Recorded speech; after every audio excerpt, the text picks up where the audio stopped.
Hey guys, how's it going today? Well, as you can see, update. Engine is out on the floor. Old engine, new engine. Not scrapped yet. It turns over beautifully, but as you can see, the guy that owned this has made up a thing here to hold that valve up, and I am just kind of skeptical on it because, yeah, it's holding the valve up, but I'll be straight with you. If it was stuck up there before, which I'm very, very surprised because normally these things just drop straight out into the piston and make one hell of a mess. But regardless, it hasn't. So my guess is that valve is bent. So we'll have to see. But I'm not going to scrap this engine, guys. I'm going to probably rebuild it. I've learned a lot in the last few days, but the only way you're going to learn on something is if you tackle it yourself. Now I have done the exhaust manifold studs on these, and these can be a real bastard, and so can the changing the spark plugs. But the 5.4 earlier 2 valve was worse than what these ones are. They've kind of changed the design a little bit, but we'll see. Anyways, old engine, new engine. And as you can see with the rust on the floor, I've cleaned the block up and pretty much wore a wire wheel out, and I've painted the sides and stuff like that, and made sure that, because we're in the salt climate up here, guys, so I want to make sure I'm protecting that block, because the block is cast, which the timing cover, valve covers are all aluminum, and the heads are also aluminum. But this is the Category 5 engine, same as that. Only thing, this came out of a 250, but this is out of a 2-wheel drive 250. So I have to make a change, and I was just in the midst, I'm just waiting for that paint to dry. That's the nice stuff about that, the Duplicolor engine paints. It dries fast, and it is an awesome paint. I use that paint on every engine that leaves my shop. Good paint to use. It protects the block, and it goes hard. But anyways, that's a 2-wheel drive pan. That's a 4-wheel drive pan. And so I'm going to end up having to change the oil pans and possibly the sump, because the oil pumps on these are located in behind the timing chain cover, behind the flywheel, or the harmonic balancer. What am I saying? But yeah, so we're doing that. So while I got it out on the floor, there's a couple exhaust manifold studs that I have to take out. But other than that, this engine is low kilometers. And I cannot get over, I went through 26 wreckers, guys, to find this engine. 26 of them. I talked to a guy in Woodstock. Now this guy, I don't know. These engines are just stupid when it comes to price. This guy, this engine had 298,000 kilometers on it. He wanted $4,200. I told him he was nuts. I'm not paying $4,200 for an engine that I know nothing about, that was already previously taken out of a truck, that I can't see physically in the truck or the odometer. They could be lying. The best way to buy an engine, guys, as far as I'm concerned, if it's still in the truck, you hear it run, you see the odometer, that way you know what it has for K. And you check the serial numbers to make sure it's still the original engine, which this one was. This one came out of an 010. This is a Category 5E engine. The neat thing about these, I thought these engines were possibly built in the US, but they're not. They're built here right in the good old Canadian, it's a good old Canadian built engine. And it's built in Windsor, Ontario. And if you look on the top of the valve cover, it says it right here on the side. Ford, Windsor, Ontario, Canada. Right there.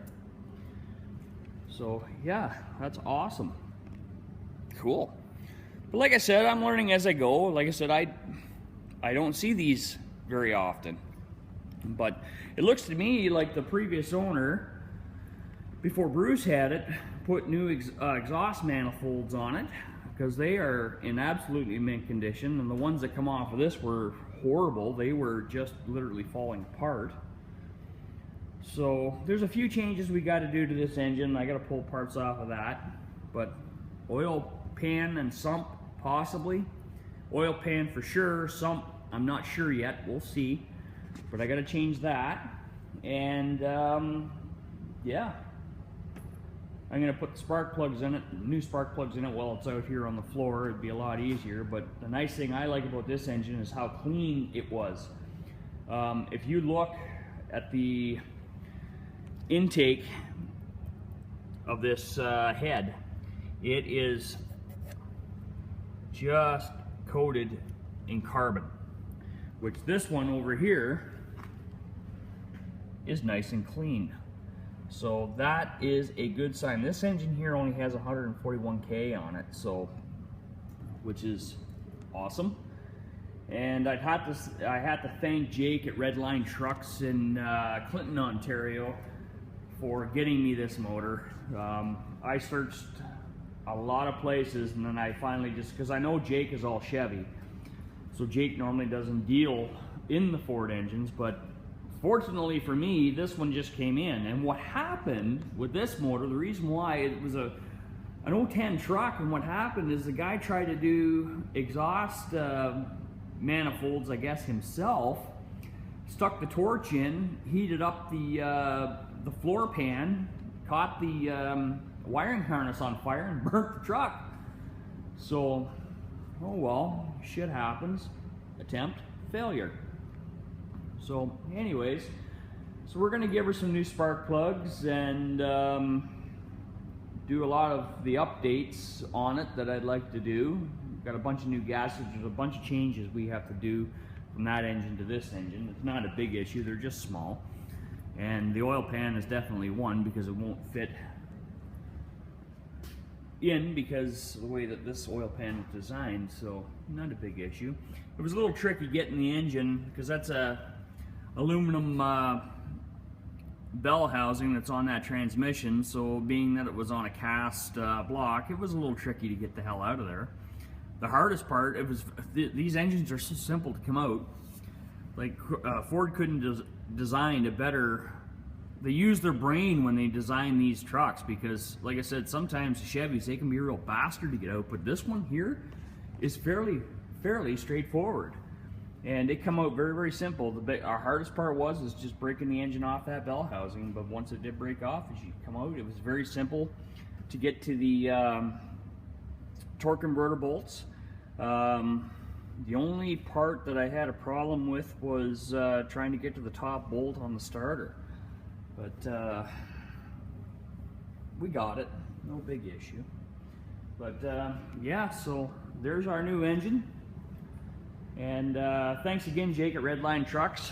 Like I said, Jake even went on the forum too and was checking prices of used engines and stuff like that, and he just couldn't get over it. Because I can rebuild that engine right there for about $3,200, and that's completely rebuilt, ready to rock and roll, heads, bottom end, everything. But I'm going to open it up and have a look at it. I might just freshen it up, new bearings, new rings, stuff like that. But I got to check the tolerances. I got to actually look up the tolerances for the cylinders to make sure that I'm still in check. Because if not, I'm going to have to bore it. But we'll see how that goes. But biggest thing is I got a good engine with 141,000 K on it.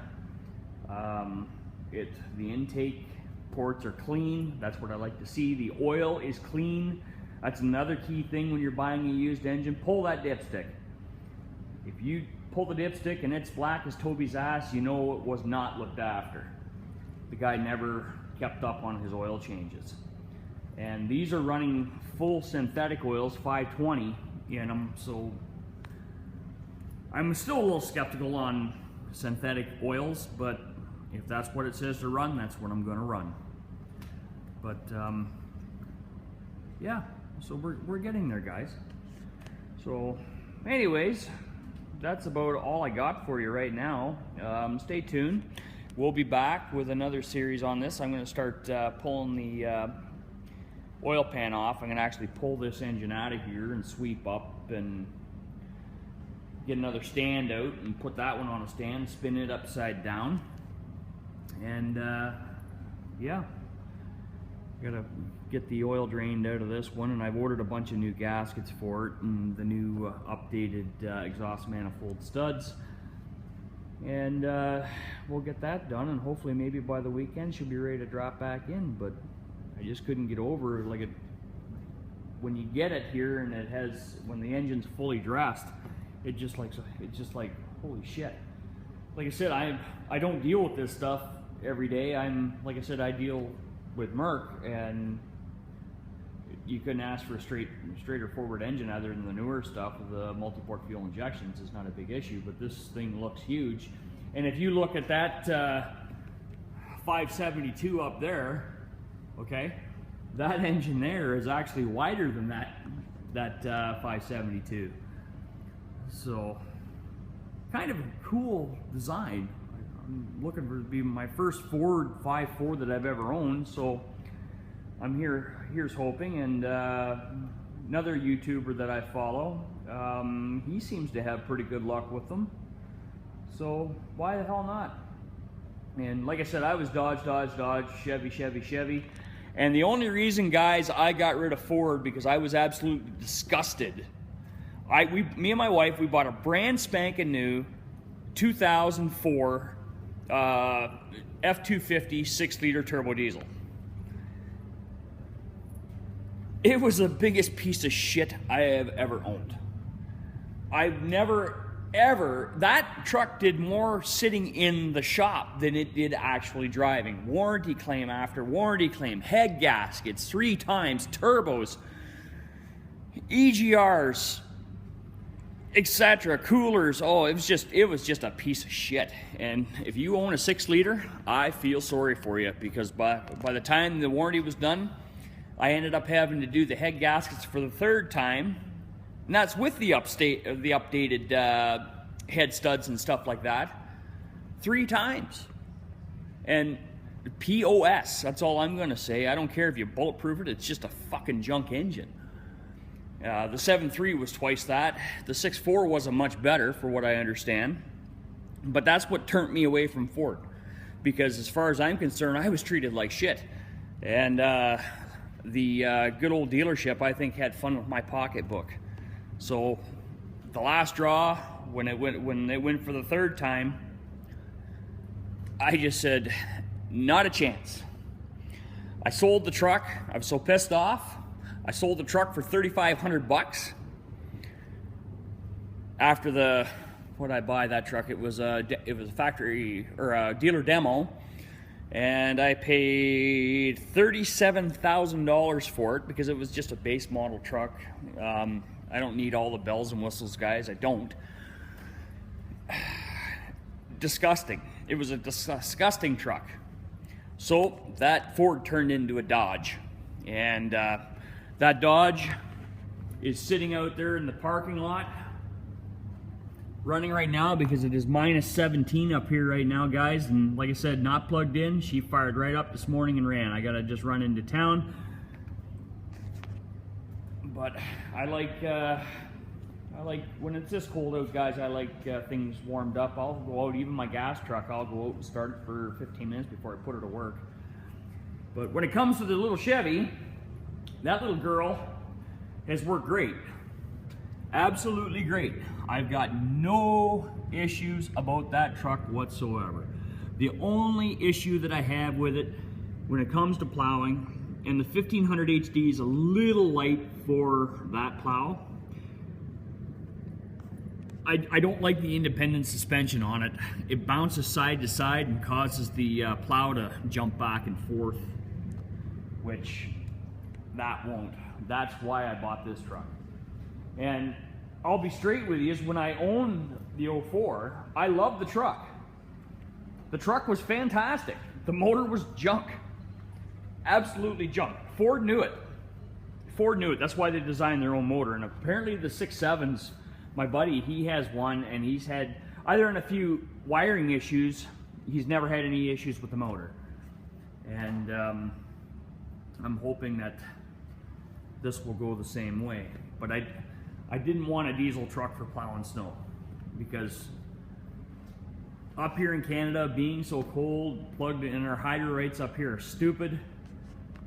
I just want to be able to go out, turn the key, fire up, and go.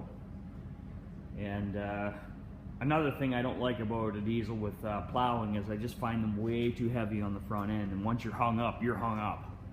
That's it. So 90% of the guys up here are using gassers.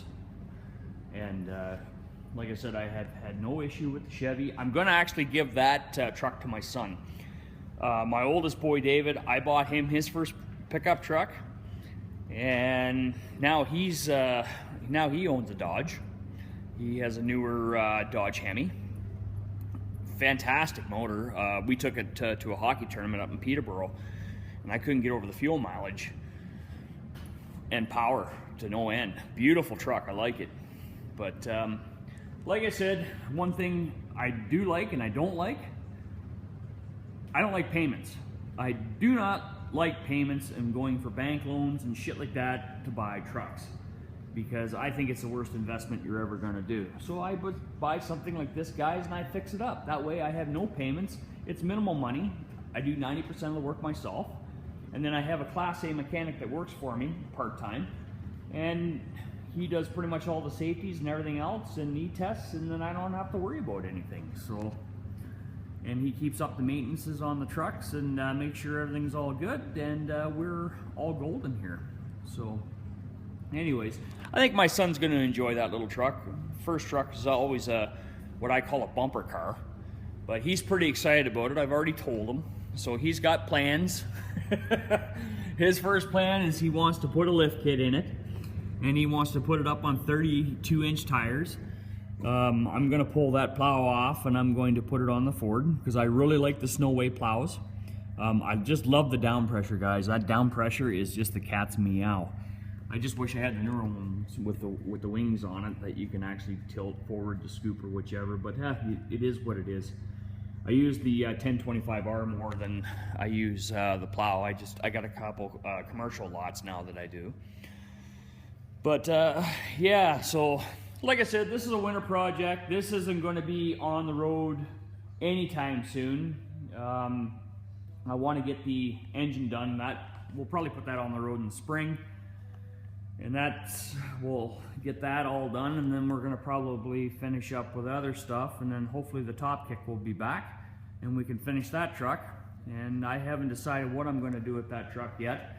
Being that the laws here in Ontario have changed again, fuckers, I might end up selling that truck, because I'm sick and tired of insurance. Our insurance rates up here in Canada are just stupid.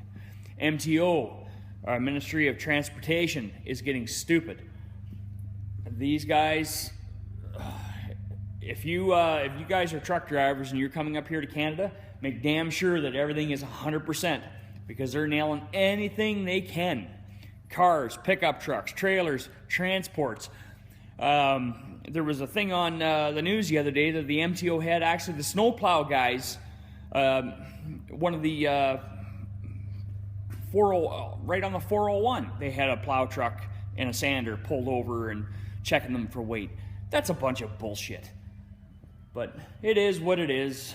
So anyways, guys, thanks for watching. Please comment, rate, and subscribe. I'll stop babbling on here.